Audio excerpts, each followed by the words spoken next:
Bienvenue dans Smart Bourse, votre émission quotidienne sur Bismart pour rester à l'écoute des marchés chaque jour, du lundi au vendredi à 17h si vous nous suivez en direct sur Bismart TV, à retrouver en replay chaque soir sur bismart.fr ou encore en podcast sur l'ensemble de vos plateformes préférées. Au sommaire de cette édition ce soir, des marchés et des indices actions qui continuent de bien résister et de résister même à des niveaux records ou quasi-records pour la plupart des grands indices actions du monde développé. On le voit en Europe, on le voit également aux États-Unis avec un S&P 500 qui semble programmé pour franchir l'objectif des 5000 points qui, je le rappelle, était il y a encore quelques mois un objectif que les stratégistes avaient en tête pour la fin d'année 2024. On aura donc atteint cet objectif beaucoup plus tôt que prévu, à la faveur notamment des publications de résultats d'entreprise, et c'est à ce titre une grosse journée en termes de publications avec des poids lourds mondiaux en Europe et aux États-Unis qui publient leurs résultats du trimestre écoulé. On peut évoquer Unibail Rodamco Westfield, Kering à Paris et en Europe, Adyen également dans le secteur de la FinTech, et puis des résultats plus compliqués pour Crédit Agricole ou encore Société Générale dans le secteur bancaire. Le marché aux États-Unis salue la performance de Disney avec un violent rebond du cours de bourse, et puis dans le secteur de la tech et des semi-conducteurs, on voit l'envolée du titre ARM Holding de près de 50% au moment où on se parle, qui a d'ailleurs largement bénéficié à la performance d'un groupe comme SoftBank qui a pu tirer, lui, le marché asiatique et japonais ce matin, puisqu'on a vu le Nikkei bondir encore de 2% pour marquer un nouveau record de plus de 30 ans sur le marché japonais. Voilà la situation donc du moment. Discussion à suivre évidemment avec nos invités de Planète Marché dans un instant. Et puis dans le dernier quart d'heure de Smart Bourse, le quart d'heure thématique, que nous disent les outils d'intelligence artificielle quant à la situation du marché, quant aux opportunités et aux risques.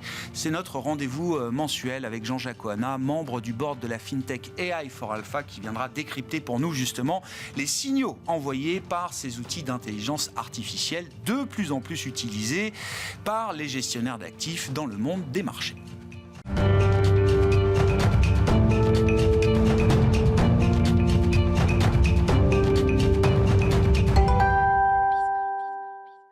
Au terme de cette séance en Europe, et comme chaque soir en ouverture de Smart Bourse, les infos clés avec Pauline Gratel. La bourse de Paris évolue dans le vert, tout comme les autres bourses européennes d'ailleurs. Séance chargée en termes de résultats d'entreprise. On commence avec Unibail Rodamco Westfield qui publie un bénéfice annuel de 1,4 milliard d'euros en progression de 5,2% sur un an et annonce la reprise du versement d'un dividende au titre de l'exercice 2023. Ces résultats sont salués par le marché et le titre est en tête du CAC et progresse de plus de 6%.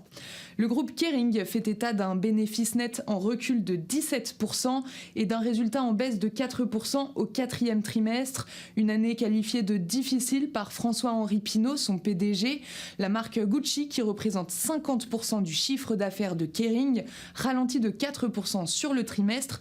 Les ventes passent sous les 10 milliards d'euros. Concernant les prévisions pour 2024, le PDG prévient que les investissements pour relancer Gucci pèseront sur le résultat opérationnel. Malgré tout, le titre est en hausse de 4% aujourd'hui et les investisseurs sont soulagés sur le ralentissement de la demande de Gucci. ArcelorMittal vise une hausse de 3 à 4% de la demande mondiale d'acier hors Chine pour l'année à venir. Le sidérurgiste annonce un résultat supérieur aux attentes. Résultats et perspectives salués par les investisseurs, le titre est en hausse de 4%. Deux banques françaises étaient attendues aujourd'hui pour leurs résultats du quatrième trimestre, Crédit Agricole et Société Générale. La première finit lanterne rouge, la deuxième s'en sort un tout petit peu mieux. Crédit Agricole fait état d'une baisse de revenus, notamment dans son activité d'assurance.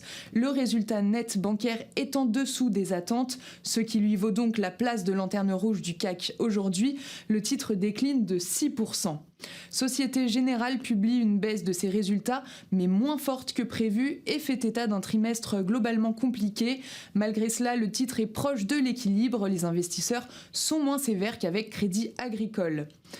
Adyen bondit de 23% à Amsterdam et signe la plus forte hausse du jour en Europe. Le groupe publie des résultats supérieurs aux attentes et continue de rassurer après son crash de l'été 2023. À noter côté chinois, grâce aux mesures prises par Pékin, les actions enregistrent leur meilleure semaine depuis plus d'1 an. L'indice CSI 300 clôturé en hausse, portant son gain de la semaine à presque 6%. On note aussi que les marchés chinois seront fermés dès demain et jusqu'au lundi 19 février pour les célébrations du Nouvel An lunaire.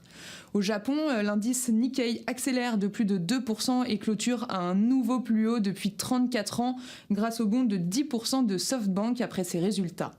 Demain, les investisseurs arbitreront les résultats de L'Oréal et prendront connaissance de ceux d'Hermès. Côté macro, ils prendront connaissance de la deuxième estimation de l'inflation en Allemagne pour le mois de janvier. Pauline Grattel avec nous chaque soir en ouverture de Smart Bourse pour vous livrer les infos clés de marché sur Bismart.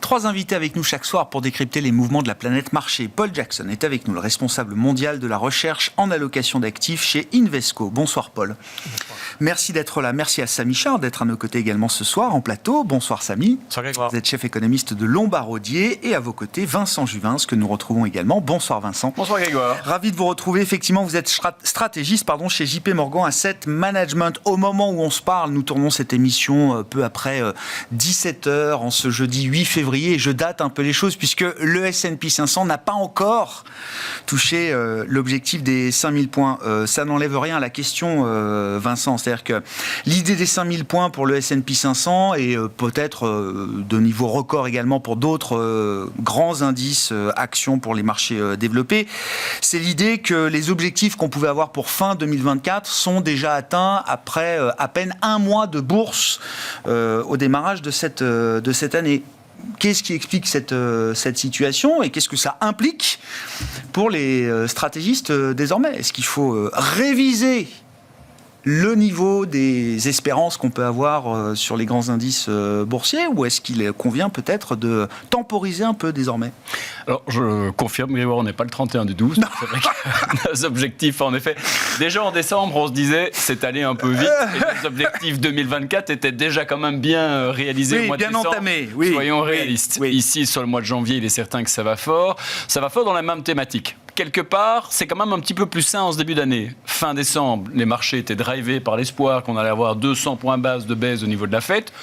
Les marchés s'attendent quand même à des baisses de taux au niveau de la Réserve fédérale, mais enfin un peu moins et un peu moins vite. Et ça ne les empêche pas de continuer. Donc ça, je dirais que c'est déjà finalement configuration de marché qui est quand même un petit peu plus favorable. L'an passé, on s'inquiétait du fait de voir une telle concentration de performance au sein du S&P 500, avec ces fameux 7 magnifiques, ou Pluxis, ou peu importe, et on se demandait est-ce qu'ils vont réellement délivrer en termes de résultats pour justifier ces performances.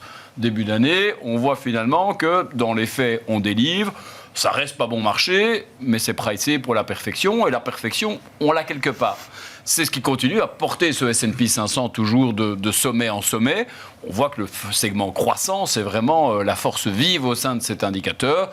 Quelque part, en Europe, on a un peu des mêmes développements, même si la typologie de valeur est évidemment différente. Donc, quelque part, on a des marchés qui baissent plus sur des faux espoirs, qui montent plus sur des faux espoirs de baisse de taux importantes et qui baissent quand même sur une partie du marché qui délivre de bons résultats. Il n'empêche qu'on est quand même dans des performances qui sont quand même élevées. On a un indice qui, dans l'ensemble, a des valorisations qui sont vraiment un peu tirées. Il y a quand même un pan de marché. Aujourd'hui, on peut se dire on est au 31 décembre. C'est la Chine qui fête le Nouvel An ce week-end.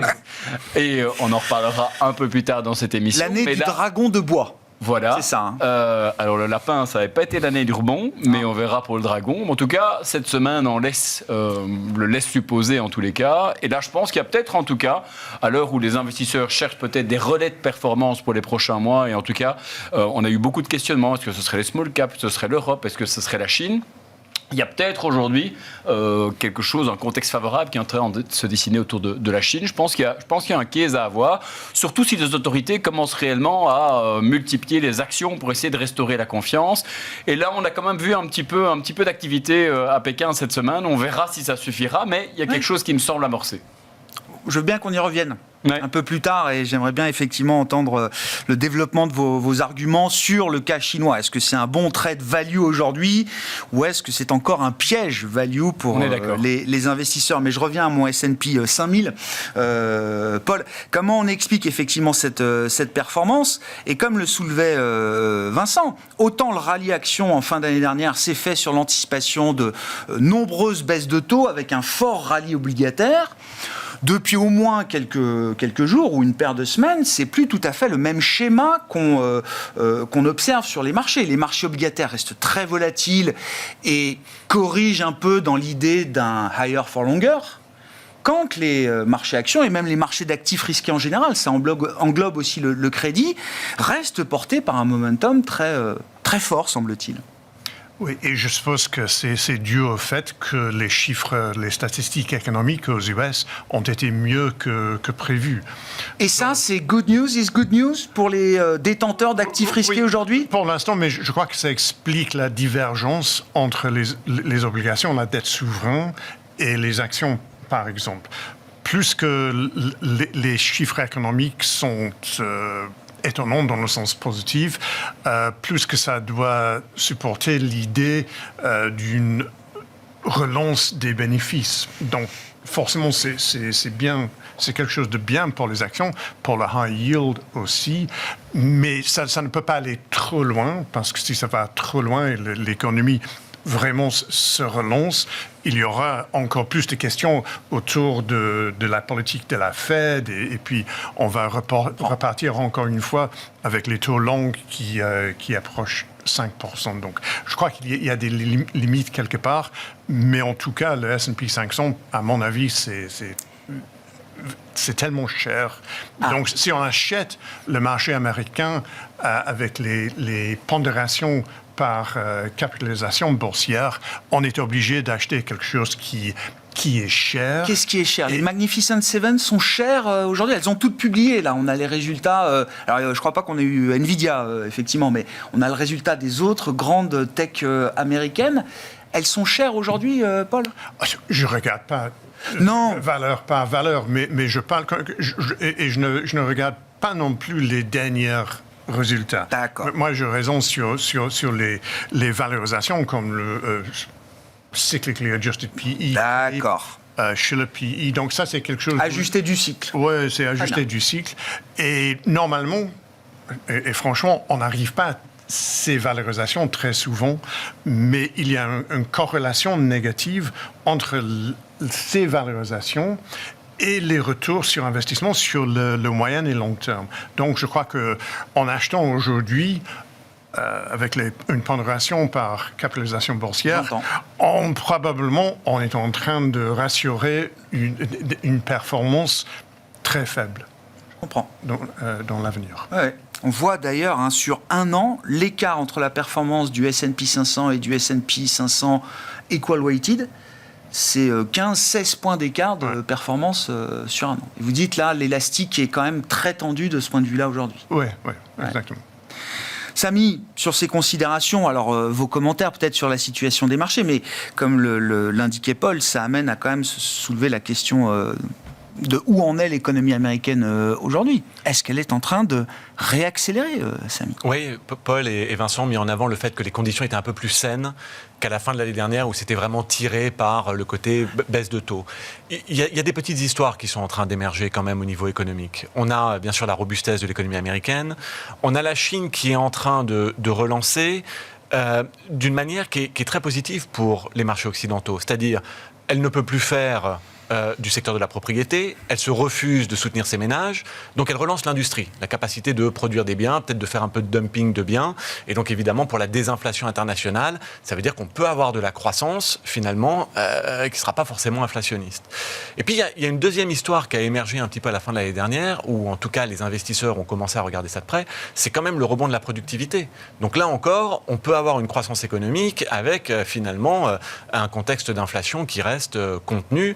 Alors, on ne va pas dire qu'on est dans un boom de productivité, c'est trop tôt pour le dire et on ne sait pas. Mais par contre, la productivité partait de très bas, elle se normalise, et donc ça veut dire qu'on peut avoir une croissance économique qui n'entraîne pas forcément l'inflation, qui voudrait dire hausse de taux, etc. Et puis, on a des risques de récession qui ont plutôt diminué. qui sont aujourd'hui moins importants que les risques de réaccélération, même en Europe, avec des revenus réels qui commencent à monter. Donc si on a des banques centrales en mesure de baisser un peu les taux, pas de récession, une expansion économique non inflationniste, potentiellement, on a quand même un terrain pour soutenir les niveaux de valorisation avec une profitabilité qui reste là. Donc il y a ces petites histoires qui émergent qui permettent quelque part d'étendre ce cycle de manière un peu plus saine que ce qu'on voyait à la fin de l'année dernière. Sur cette question de la productivité, alors ce boom ou cet embryon de boom de productivité, on l'observe aujourd'hui uniquement sur l'économie américaine. Vous n'avez pas tort, Grégoire. Après tout ce qu'on a vu se développer dans l'économie américaine, s'est transporté en Europe avec quelques mois et trimestres de décalage. Donc on pourrait imaginer que petit à petit, en Europe aussi, on ait cette petite normalisation de la productivité. Encore une fois, pas un boom de productivité, non. Mais une normalisation veut dire que même si on a des salaires qui se tiennent un peu, on a des coûts unitaires du travail qui restent très très bas, et donc on est dans une croissance non inflationniste. Ouais. Qu'est-ce que ça implique pour les politiques monétaires à ce stade, au regard des éléments qu'on vient de décrire? Powell nous dit le calendrier qu'on projetait en décembre à travers le dot plots sera a priori le même que celui qu'on projettera à l'occasion du prochain meeting 19 et 20 mars. Pourquoi pas ? On a quelques baisses de taux. On se doute bien que de toute façon, on ne va pas être dans un cycle extrêmement puissant de baisse de taux, mais on ne va pas rester à ces niveaux-là cette année. Donc il y aura des baisses de taux. On peut beaucoup se comparer finalement aux années 90, où on avait eu ces baisses de taux au début, et puis ils étaient maintenus à un certain niveau. Il y avait de la croissance économique non inflationniste. Et puis finalement, ça a étendu ce cycle jusqu'à la fin des années 90 pour très mal finir, bien sûr. Très mal finir quand on a accumulé les excès. Est-ce qu'aujourd'hui, on accumule les excès avec un multiple à 20 ? On peut se dire que l'environnement économique que je décris, pourquoi pas payer 25 ? Évidemment qu'on ne va pas payer 30 ou 35.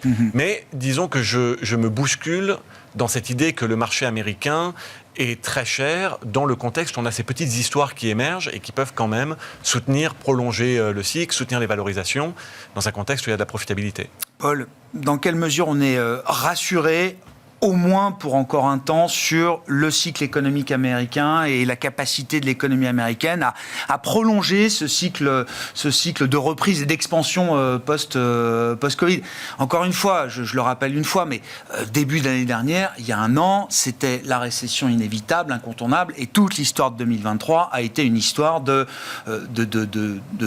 schéma de récession prise à défaut au fur et à mesure. C'est vraiment l'histoire d'une croissance qui a été supérieure aux attentes, avec en plus, cerise sur le gâteau, la désinflation en parallèle. Ce schéma-là, maintenant que tout le monde l'a bien intégré, est-ce que ce n'est pas le moment de se reposer des questions ? Oui, mais en fait, j'ai décrit une situation où il y a des surprises positives sur l'économie, mais je reste assez méfiant autour de la croissance américaine. D'abord, dans la deuxième partie de l'année, surtout dans le troisième trimestre, si on regarde les chiffres publiés sur le PIB, il y avait un certain nombre de facteurs spécifiques. Mais surtout la consommation qui était un des facteurs les plus importants. C'était pas parce qu'il y avait une croissance énorme des revenus, c'était parce qu'il y avait une baisse de 17% d'épargne.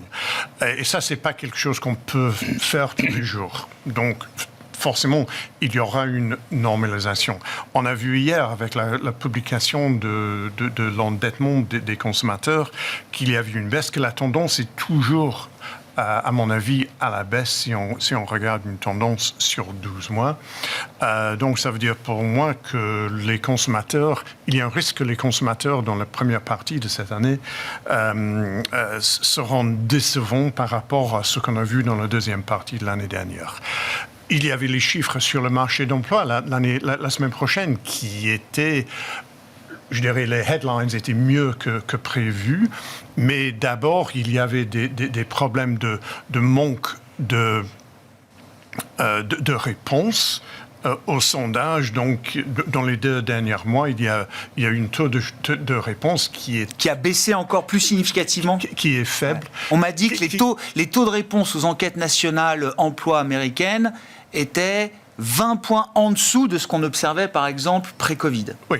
Exactement.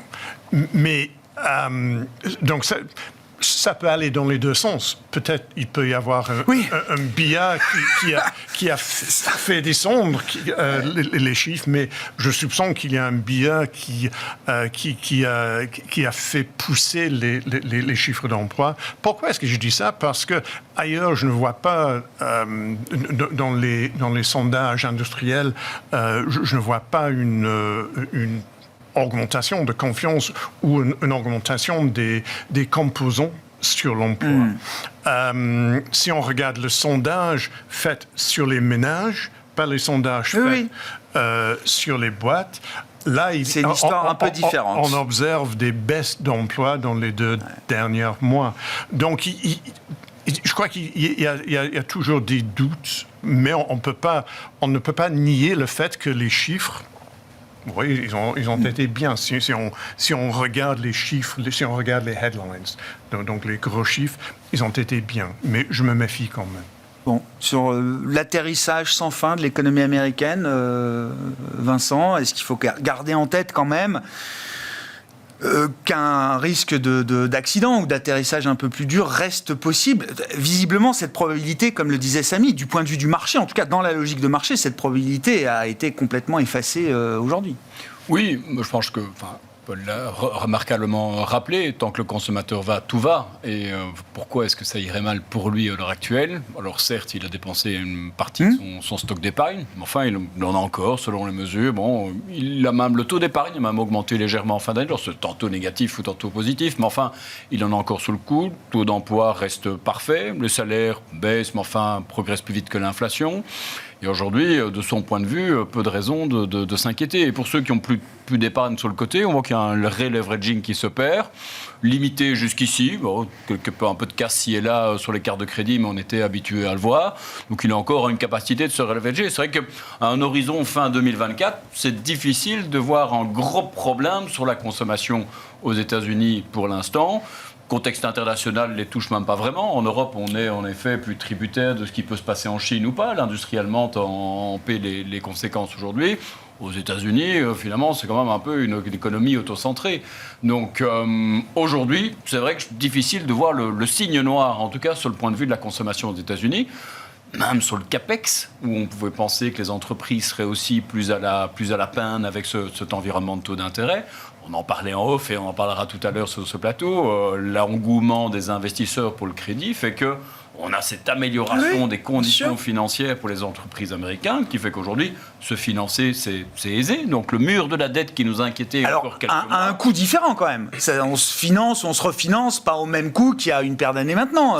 Certes, mais enfin... Mais ça reste acceptable graduel, et ça donne de la marge de manœuvre financière aux corporates aujourd'hui. On voit que le CAPEX, évidemment, baisse relativement peu compte tenu de la situation actuelle. Les anticipations de CAPEX baissent fort, le sondage.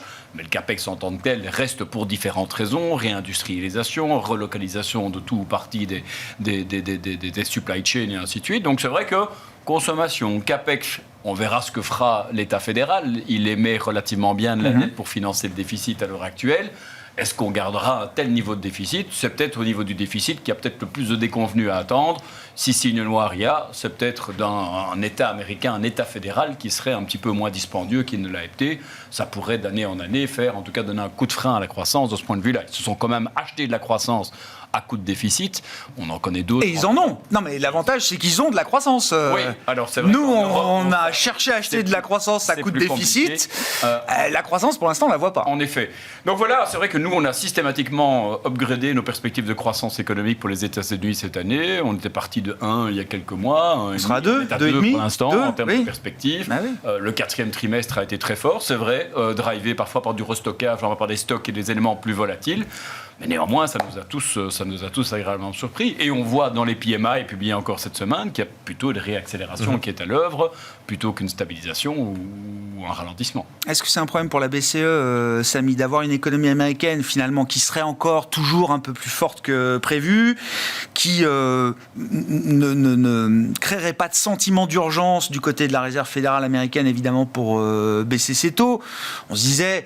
On aura sans doute un mouvement un peu synchrone et la Fed a toujours l'habitude d'être leader dans ces grands réajustements de réglage de politique monétaire. Si ça doit venir toujours un peu plus tard. Est-ce que c'est un problème pour la zone euro et pour la Banque Centrale Européenne ? Non, pas encore. Non. Mon sentiment sur le message des banques centrales est très clair. Davantage de la même chose veut dire qu'ils vont baisser quelquefois les taux de manière synchronisée. Est-ce que ce sera 3, 4, 5, on peut en discuter, mais ils ont monté les taux pour se battre contre une inflation à 10% plus. L'inflation est entre 2-3%, il n'y a pas de raison de garder les mêmes taux. Il n'y a pas de raison peut-être de les mettre à zéro, mais enfin, il n'y a pas de raison de garder les mêmes taux qui ont été ceux qu'on a mis en place pour se battre contre une inflation qui était 3 ou 4 fois plus élevée. Donc il faut davantage de la même chose. Et c'est là, est-ce qu'on aura un changement de régime ? Il faut cette croissance qui se tient, un marché de l'emploi qui, encore une fois, se détériore pas trop, une croissance salariale qui revient, si la productivité peut aider, tant mieux, et surtout une inflation qui continue de converger vers le taux aussi. Tout ça, on semble l'avoir. Alors en gros, la seule chose que les banques centrales ont besoin, c'est 2 mois de données supplémentaires. C'est ça le greater confidence, comme nous dit Jérôme Poel, c'est 2 mois de données supplémentaires allant dans le même sens que les données passées, et là, on atteint un niveau de confiance suffisant. Ouais, si la moyenne annualisée du comportement de l'inflation des 3, 6 ou 9 derniers mois se maintient, voire continue de s'améliorer, il n'y aura pas besoin d'aller à 12 mois en quelque sorte. Hein, et donc, ils ont juste besoin de quelques mois de plus pour se dire, voilà, on a atteint la plus grande confiance, et maintenant on peut commencer à baisser les taux.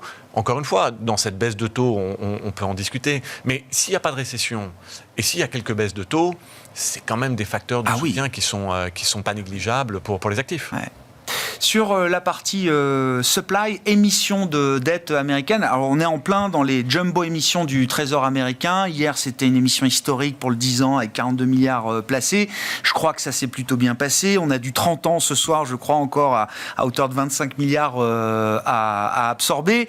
Qu'est-ce qu'on peut dire de cet effet supply ? L'offre massive d'émissions aux États-Unis, mais aussi en Europe, est-ce qu'elle joue sur le prix des obligations à long terme notamment ? Est-ce que c'est un effet mineur au final aujourd'hui, Samy ? Alors, je peux vous dire comment je le vois, je suis ravi d'avoir l'avis de mes compagnons ici.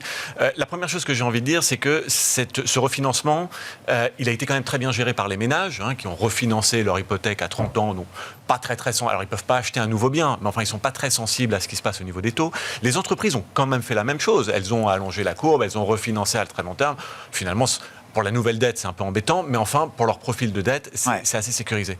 L'État américain, c'est quand même quelque chose qui continue de m'interpeller.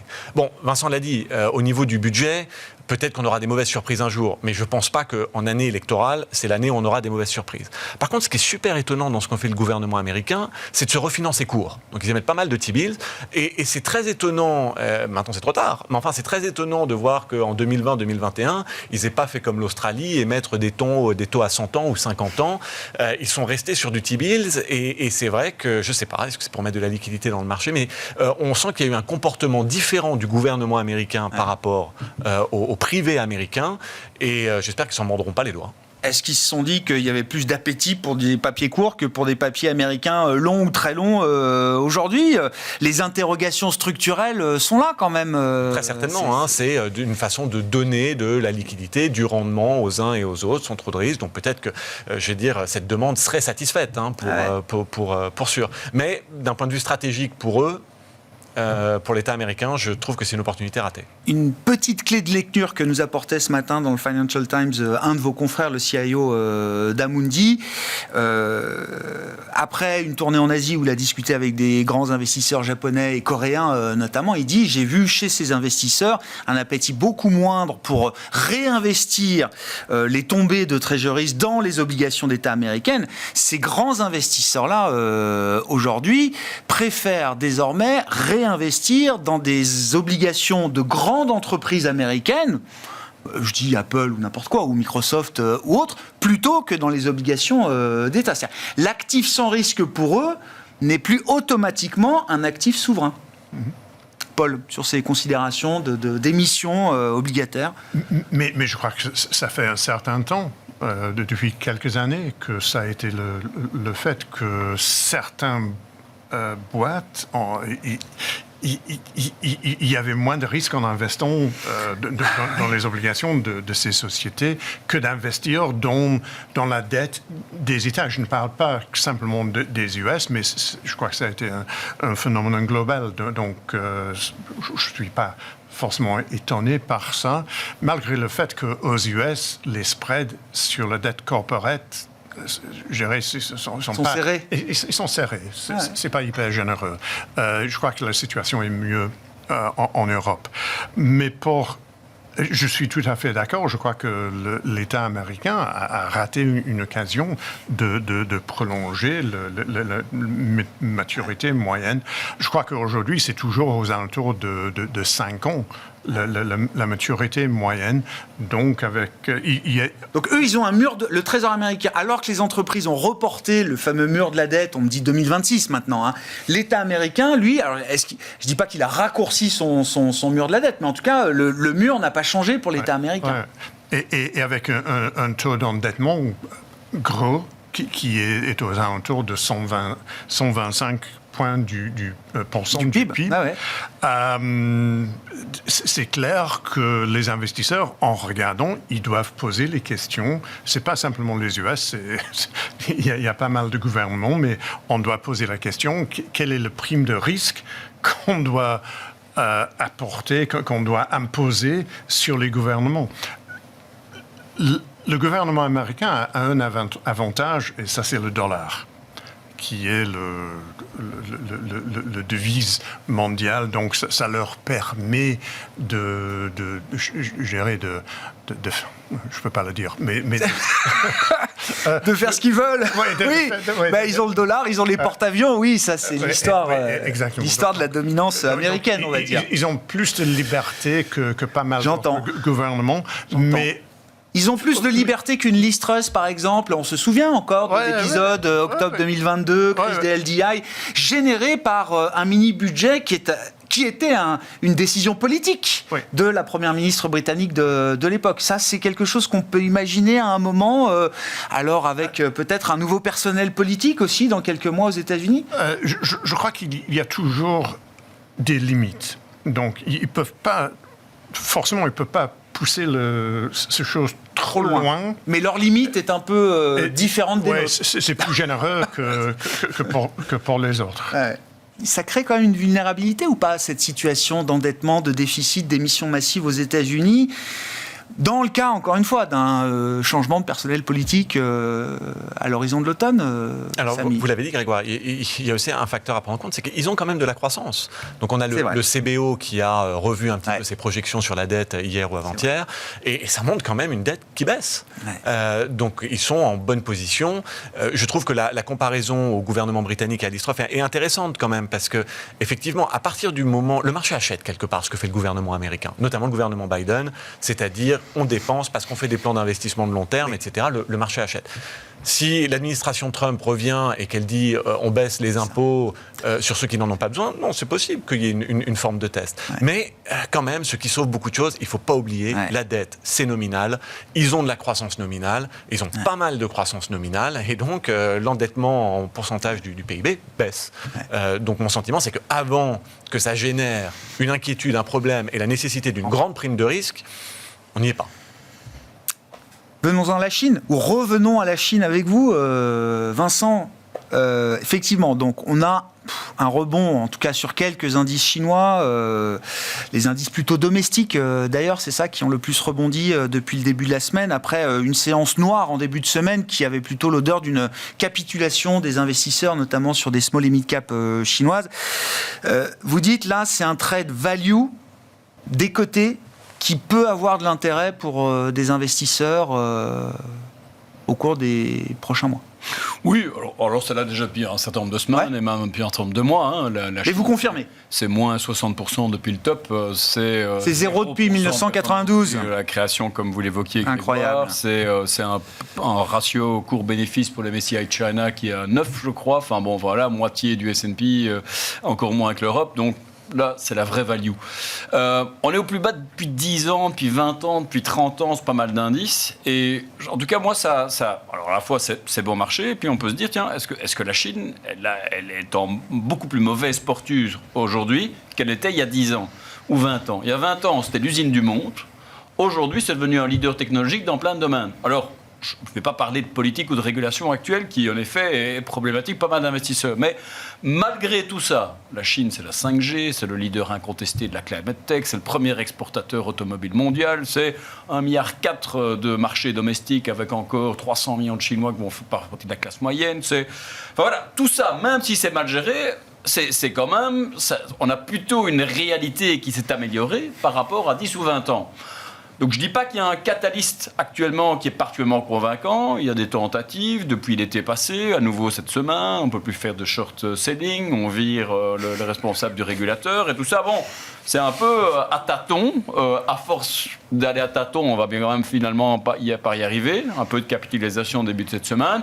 En tout cas, je trouve que si on a des indices qui sont plus bas de 10, 20, 30 ans, mais qu'on a une réalité économique qui est quand même bien meilleure qu'il y a 10, 20, 30 ans, je trouve quand même qu'il y a pour moi quand même quelque chose qui... Vous dites la dimension économique pèse encore quand même quand on analyse le cas d'investissement chinois. Je pense sincèrement, aujourd'hui il faut se poser deux questions. Est-ce qu'on pense que la Chine dans 10 ans ça aura explosé ou la Chine dans 10 ans aura résolu grosso modo pas mal de ses problèmes comme ils l'ont fait ces 10, 20, 30 dernières années? Je pense qu'aujourd'hui, à ce niveau de valorisation, il est dangereux sans doute d'être sous-pondéré en Chine. Je ne vais pas vous dire que c'est maintenant de sortir toute voile dehors sur la Chine, et peut-être d'ailleurs qu'il faudra le faire, on verra dans quelques semaines, on jugera sur pièce, mais à minima quand même revenir vers neutre à ce niveau-là, c'est une façon de se reconstituer une exposition à relativement bon compte. Et je pense qu'il y a quand même pas mal de thématiques, en tout cas, nous disent nos gérants sur le terrain, qui en tout cas valent la peine. Et ce n'est pas toujours des trucs très, très sensationnels, hein, mais... Une classe moyenne qui se développe, c'est incontestable. Elle a des besoins en termes d'assurance. Les grands groupes français sont présents en la matière. Elle a besoin de services bancaires. Les banques privées, les banques sont présents. C'est un gros marché. Sur la conso, ça continue. Sur le tourisme, sur toutes ces matières, l'histoire, elle est quand même toujours là. Et on l'achète à moins de 10 fois les bénéfices attendus. Est-ce qu'on n'a pas envie de le jouer avec des boîtes, je sais pas, occidentales, européennes, qui sont exposées, je sais pas, au thème de la consommation, au thème du tourisme en Chine, etc. Plutôt que c'est ça le sujet, plutôt que directement avec des véhicules chinois. Oui et non. On voit. Vraiment, j'atteins mon seuil de compétence en la matière. Mais vraiment le cas, en tout cas, de l'industrie automobile allemande. Aujourd'hui, qui a toutes les peines du monde à garder ses parts de marché. Elle les perd, oui. Aujourd'hui, une industrie locale en Chine, oui. qui développe avec un protectionnisme et autres. On va le voir de plus en plus. En réponse d'ailleurs à ce que nous déployons chez nous aussi. Donc je pense que là où il y a sans doute le plus à capter, c'est cette exposition locale aux boîtes locales, les entreprises chinoises pour les entreprises chinoises. Et il y a objectivement des beaux noms. Donc je pense que c'est le moment quand même de se revenir graduellement, mais vers une position plus neutre sur la Chine. Si je dis pas de bêtises, Paul, la dernière fois qu'on s'est vu, on avait parlé de la Chine et vous étiez déjà un des rares à l'époque à dire « Tiens, ça m'intéresse ». Je dis une bêtise ou pas, Paul? Non. Parce que je me souviens plus toujours des positions des uns et des autres. Mais ça m'intéresse encore plus. Et ça vous intéresse encore plus? Aujourd'hui, le début de cette semaine, ça m'a rappelé quelque part de la situation mondiale et américaine dans le premier trimestre de 2009. Ouais. Où les marchés étaient à la baisse, il y avait des problèmes sur l'immobilier, les maisons, problèmes bancaires, et on ne savait pas où ça allait terminer. Et en fait, dans la réalité, l'économie américaine a déjà commencé à rebondir en janvier 2009, mais on ne savait pas. Le point bas est en mars 2009, 666 points sur le S&P. Exactement. Mais les marchés, ils étaient à la baisse. La Fed, le gouvernement américain, la BCE, la Banque d'Angleterre, ils faisaient tous des mesures, c'était mesure après mesure, mais les marchés n'étaient pas rassurés jusqu'au jour où ils étaient rassurés. Et il y avait un jour que la Fed a annoncé un programme de rachat qui était beaucoup plus massif que d'habitude. C'était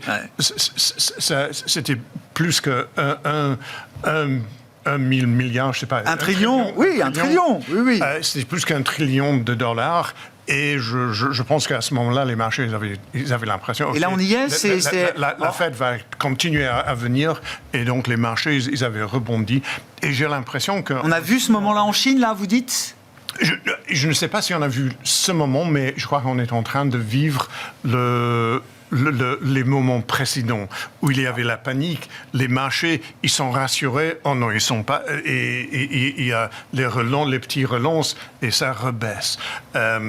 Mais je crois que le gouvernement chinois arrivera un de ces jours à mettre en place quelque chose qui va faire plaisir au marché, et à ce moment-là, avec les valorisations, c'est probablement juste coïncidence, mais quand je regarde mes façons de valoriser les marchés, le marché chinois aujourd'hui est au même niveau que le S&P 500 en mars. C'est vrai.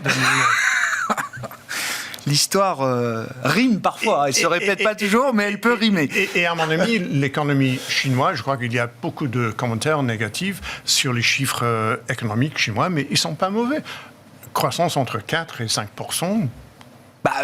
Oui. C'est pas aussi mal que ça. Oui. Et les PMI, cette semaine, il y avait une amélioration aussi. Ouais. Donc, je crois qu'il y a un pessimisme quelque part parce que le marché est à la baisse. Et c'est incroyable. Le momentum, ça pousse soit le pessimisme. Ouais, je comprends. Ça s'auto-entretient. Ouais. Vous dites le jour où le momentum se renverse, le sentiment changera automatiquement derrière. Incroyable. Mais il faudrait que l'impulsion vienne vraisemblablement de Chine. Je pense qu'on peut tous en témoigner. Les investisseurs occidentaux sont quand même échaudés par rapport à la Chine. Je pense que avant de revoir des flux importants revenir sur la Chine, je pense que les investisseurs sont prêts à rater en tout cas le début du rallye et revenir quand ils sont sûrs. Ouais. Par contre, en Chine, on a un taux d'épargne à 40%. On a des gens qui aujourd'hui ne vont plus investir en immobilier. Si on parvient un peu à restimuler cet appétit pour le risque en Chine elle-même, ça peut vite repartir. Mais ça, c'est un point important aussi. Les Chinois, ils n'ont pas besoin des autres pour financer leur économie. Donc, ils n'ont pas besoin de faire des importations des capitaux. Les Américains, ils en ont vraiment besoin. Mais les Chinois, ils s'autofinancent. Il faut qu'on dise un mot de l'immobilier commercial. Alors, on parlait de l'immobilier en Chine. Là, pour le coup, c'est bien identifié par tout le monde.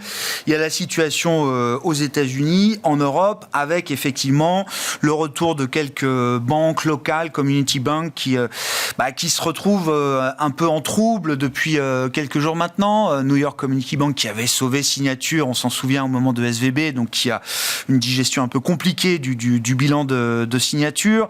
Il y a eu un établissement japonais, tout le monde regarde à nouveau le secteur bancaire allemand et son exposition à l'immobilier commercial, que ce soit américain ou allemand ou européen.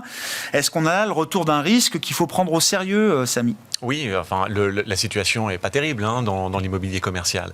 Maintenant, on est dans un processus bientôt de baisse de taux. Donc ça va peut-être ramener un petit peu d'oxygène et on va dire, en espérant que les effets de lag ne jouent pas trop, mais enfin, si on s'en est sorti à peu près en 2023, a priori en 2024, dans un contexte où on baisse un peu les taux, on devrait être capable quand même d'éviter un accident majeur.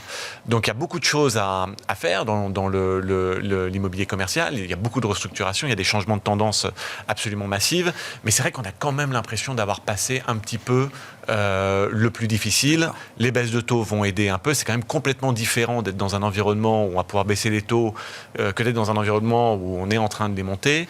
Et je dirais que je ne suis pas convaincu que la Fed va devoir revenir sur sa volonté de enlever le BTFP, enfin donc toutes ces mesures d'urgence. C'était le programme d'urgence pour SVB et les autres, voilà. Exactement, et ce programme va être retiré logiquement, puisqu'il ne servait plus à aider les banques en difficulté, il servait à aider les banques à gagner plus d'argent parce que c'était un carry facile.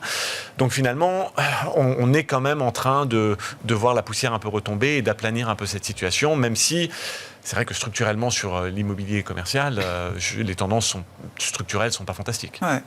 Bon, gardez la parole, petit tour de table sur comment vous recommandez à vos clients d'être positionnés aujourd'hui dans l'univers large des marchés, Samy. Qu'est-ce qui vous paraît pertinent aujourd'hui ? Ce qui est quand même très notable, c'est que malgré tout, on a retrouvé la capacité de construire des portefeuilles assez équilibrés. On va dire 50-50, les 60-40. Vous savez, en 2023, il y avait beaucoup de discussions sur le fait que le 60-40 était peut-être mort.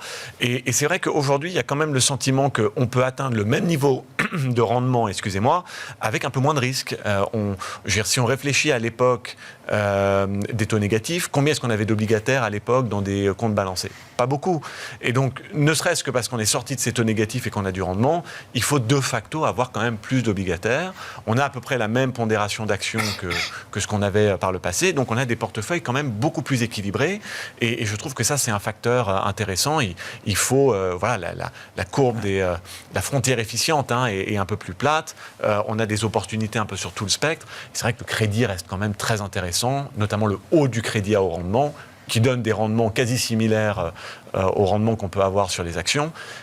C'est un contexte assez intéressant pour investir. Parce qu'encore une fois, on n'est plus obligé d'avoir les portefeuilles complètement biaisés en termes de risque. Plusieurs classes d'actifs et plusieurs segments de marché avec lesquels on peut être confortable encore aujourd'hui. Exactement. Ouais.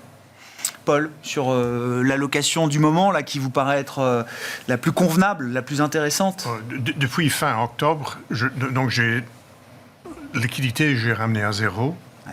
J'ai rajouté du risque côté crédit, investment grade, high yield, mais aussi bank loans. Ouais. J'ai rajouté quelque chose dans le côté immobilier. Oui, il y a des problèmes, mais il y a un prix pour tout. Bien sûr. Donc, j'ai rajouté de ce côté-là.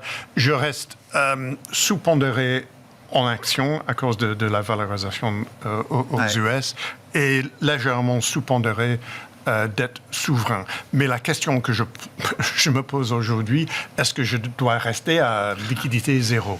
Et je crois que ça, c'est la question la plus importante, le plus fâchant aujourd'hui après le mouvement des marges. Ah ouais, je comprends. Entre-temps. S'il y a d'autres opportunités devant nous, ce serait intéressant de refaire un peu de liquidité peut-être à un certain stade. Ouais. Vincent, les réflexions là, qui guident la stratégie d'investissement à ce jour? Plus en ligne avec celle évoquée par Samy, stratégie relativement offensive, alors avec plutôt court cash, plutôt long action. Alors on a une stratégie qui fonctionne assez bien depuis le début de l'année, long US, long Japon. On n'a pas parlé de Japon. Oui, c'est vrai qu'on... Le Japon continue à faire d'excellentes performances depuis le début de l'année, avec un biais assumé. US, c'est afficher une conviction dans la poursuite, en tout cas, du mouvement sur la tech. Avec une position neutre sur la Chine, on l'a pu l'évoquer. Ouais. Je pense que c'est le moment, en tout cas... Moins négatif, donc, c'est ça. Offensif sur l'obligataire, je l'avais annoncé au mois de décembre, on était revenu assez opportunément sur le haut rendement, la faveur de ce pivot de la Fed, ne fût-ce qu'en termes de communication. Je note que ça continue à vraiment bien fonctionner. On a eu un mois difficile, mois de janvier sur le marché obligataire, le high yield européen et américain sont les deux seuls pans du marché obligataire qui affichent des performances positives. Qui ont tenu, Et les spreads sont bas, mais il y a un réel engouement pour ça. Et c'est peut-être pas tellement parce qu'on s'inquiète de la solvabilité du gouvernement américain, mais enfin, 300-400 BP en plus de ce qu'on a déjà sur des bons du Trésor, c'est toujours bon à prendre. S'il n'y a pas de récession derrière, si on a des baisses de taux dans la foulée, c'est un peu une relativement belle histoire. Voilà, on garde la duration parce qu'en effet, il n'y a rien à faire. Il y aura bien un moment où ça ne va pas rester. On tient la position, quoi. Ça ne va pas rester compte de fait ad vitam aeternam. Et ce qui est plutôt bien, c'est que ça nous aidera à ce moment-là, ce qui n'a pas été le cas les prochaines années. Donc on prend des risques avec relativement de confiance parce qu'on sait qu'on a la duration pour nous aider si ça se passe mal. Merci beaucoup, messieurs. Merci d'avoir été les invités de Planète Marché ce soir. Vincent Juvin, JP Morgan Asset Management, Paul Jackson, Invesco et Samy Char, Lombardier étaient nos trois invités en plateau.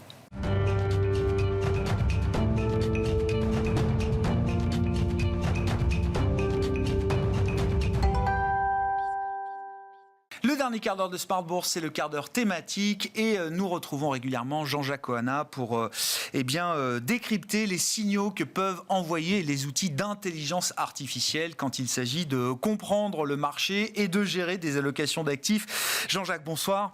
Bonsoir Grégoire. Consultant indépendant, je le rappelle, et membre du board de la FinTech AI for Alpha, d'où cette question qu'on pose à chaque fois, chaque mois avec vous. Que dit l'IA de la situation des marchés et des opportunités d'investissement qu'on trouve aujourd'hui dans un contexte, alors qu'on décrivait avec nos invités jusqu'avant, qui est quand même un contexte assez risqué, d'appétit pour le risque. Le S&P est au bord des 5000 points. Je le disais sous forme de boutade, c'était l'objectif que beaucoup de stratégistes avaient pour fin 2024. Donc on voit bien quand même le momentum puissant qui se prolonge partant de ce qu'on a vécu en fin d'année. Oui, je pense que personne ne peut aujourd'hui, même si dans les prospectives après ça peut varier, mais personne ne peut nier aujourd'hui que les marchés sont globalement bien orientés et globalement très résilients.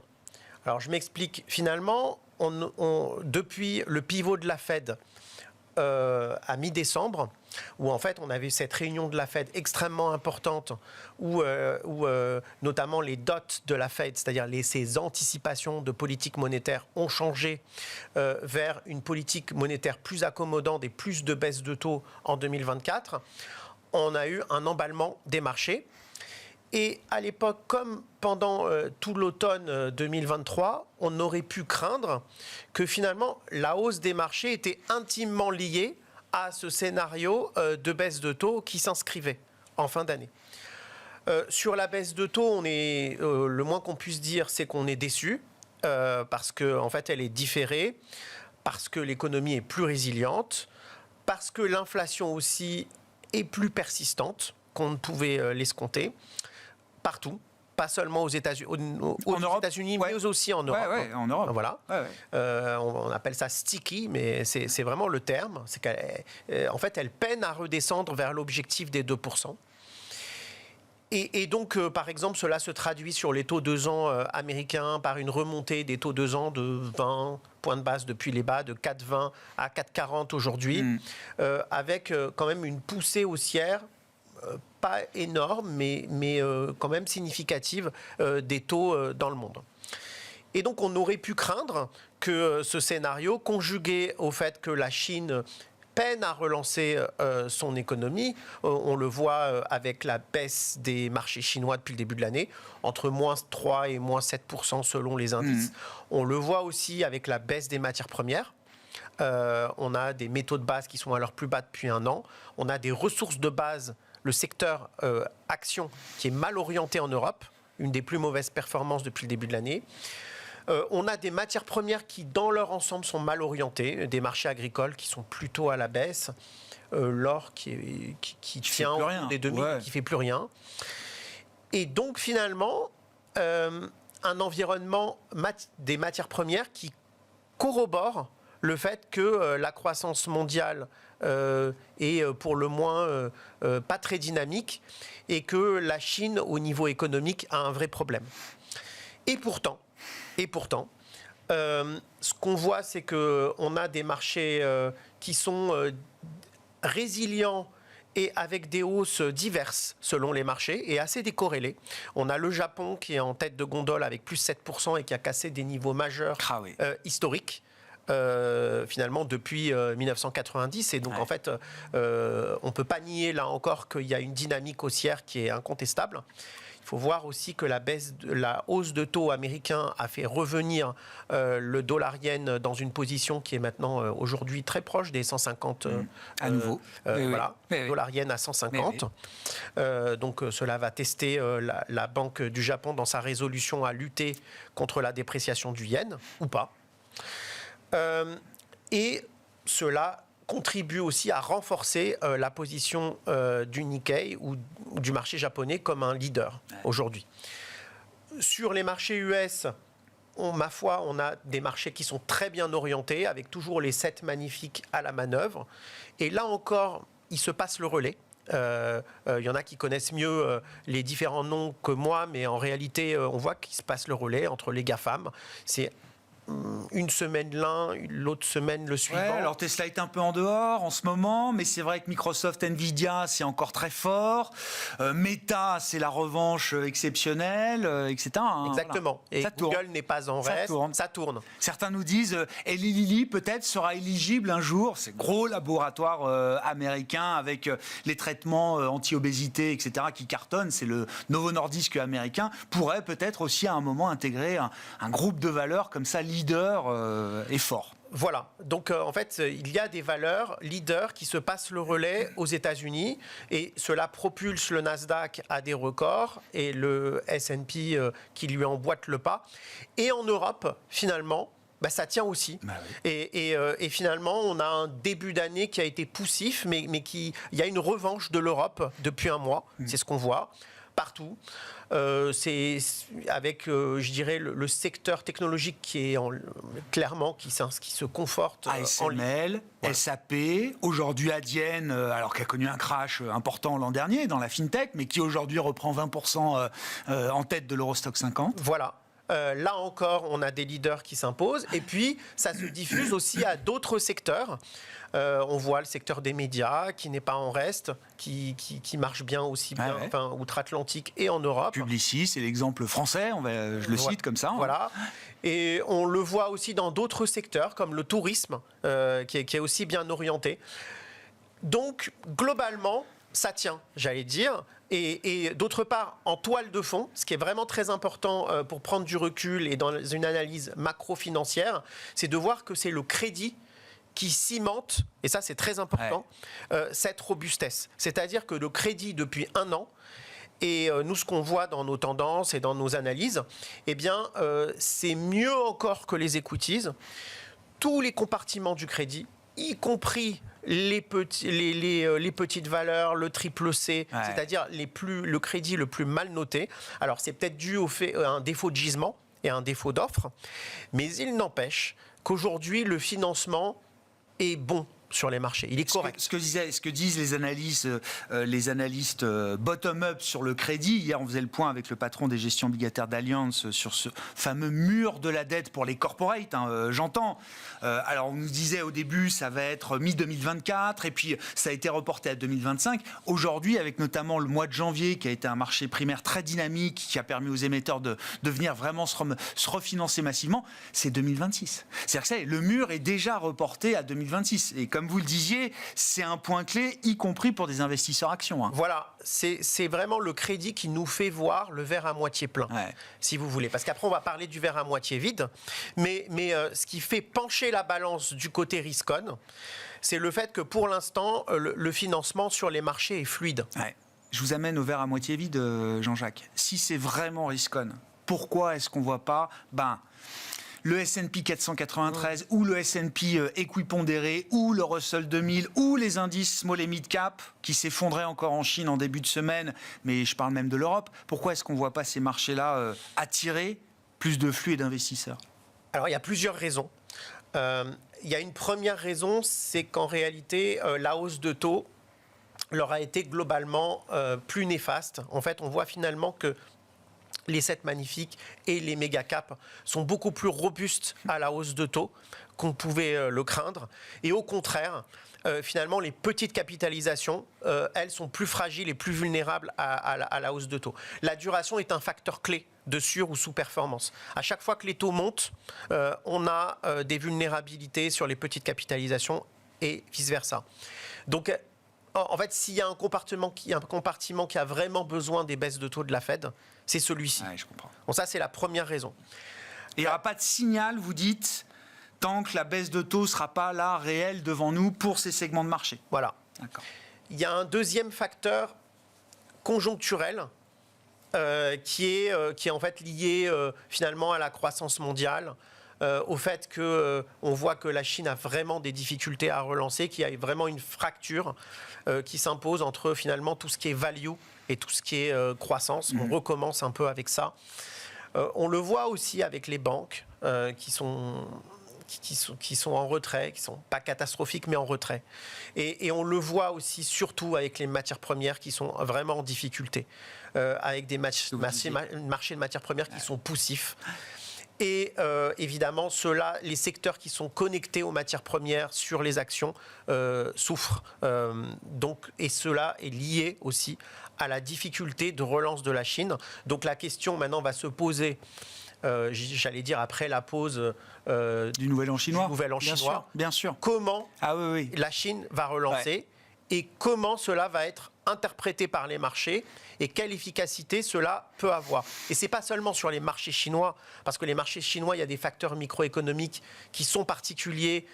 On va pas s'étendre ici sur ces facteurs micro, mais surtout sur la macro en réalité. Ouais. Donc on va tout de suite le voir avec la réaction à ces plans de relance des matières premières et des marchés de ressources de base en Europe. On verra ce que nous dira la Chine dans son entrée dans l'année du dragon de bois, puisque ce sera le symbole chinois des 12 prochains mois. C'est la nouvelle année lunaire. Et d'ailleurs, dès demain, les marchés chinois sont fermés pendant plus d'une semaine. Donc on suivra évidemment le retour des investisseurs en Chine et de la réouverture de ces marchés dans un peu plus d'une semaine maintenant. Merci beaucoup Jean-Jacques. Merci de nous faire profiter régulièrement des signaux qui sont envoyés par l'intelligence artificielle, les outils d'intelligence artificielle qui sont développés par la FinTech AI4Alpha. Vous êtes membre du board de AI4Alpha et consultant indépendant. Voilà pour ce dernier quart d'heure de Smart Bourse. De retour demain évidemment à 17h en direct sur Bismart.